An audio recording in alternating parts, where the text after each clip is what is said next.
تا حالا شده به این فکر کنید که توی ارتباطات چی بیشتر اهمیت داره؟ ظاهر یا شخصیت؟ خب بیاید امروز با هم یه حقیقت تلخ رو بشنویم. اما قول میدم که راه حل‌های جذاب و امیدبخشی هم براتون داشته باشم. 1. ظاهر اولین دریه که باز میشه.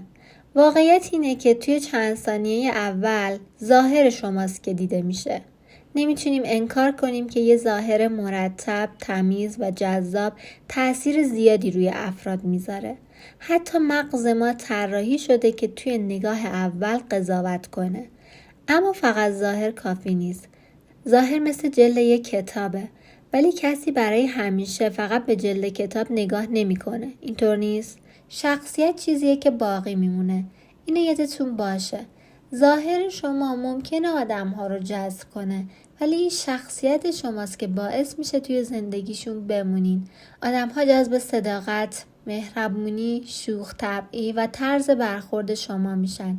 اگه ظاهری جذابی داشته باشین ولی شخصیتتون آزاردهنده باشه، اون جذابیت به چشم نمیاد. چرا فقط به یکی نباید اکتفا کنین؟ اشتباهی که خیلی‌ها میکنن اینه که یا فقط روی ظاهرشون تمرکز میکنن یا فقط روی شخصیت.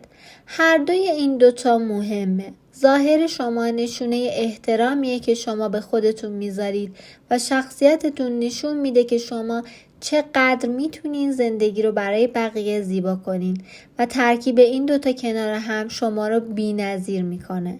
اما چرا انقدر جامعه روی ظاهر تمرکز کرده؟ خیلی از ماها تحت تاثیر شبکه‌های اجتماعی هستیم. توی این دنیا یه عکس خوشگل بیشتر از یه مکالمه عمیق دیده میشه. ولی یادتون باشه، آدمای واقعی توی زندگی واقعی دنبال چیزهای عمیق ترن. یه تمرین برای شما. بیاین امروز یه قول به خودمون بدیم. به جای اینکه فقط روی ظاهر قضاوت کنیم، از آدم‌ها یه سوال ساده بپرسیم. بهترین چیزی که امروز یاد گرفتی چی بود؟ با این سوال میتونین شخصیت واقعی آدم‌ها رو بشناسین. و حرف آخر، ظاهر مهمه، اما شخصیت شماست که رد و پایی روی قلب‌های آدم‌ها میذاره و ترکیب این دوتا کنار هم میتونه شما رو به جذاب ترین فرد روی زمین تبدیل کنه. پس هم به خودتون برسید و هم روی درونتون کار کنین، چون شما لیاقت بهترین روابط رو دارین. اگه حس کردین این حرفا بهتون نزدیک بود و یا تونست دیدگاهتون رو کمی عوض کنه، حتما برام توی کامنت ها بنویسین. دوست دارم نظر شما رو راجع به این موضوع بدونم. موفق باشید.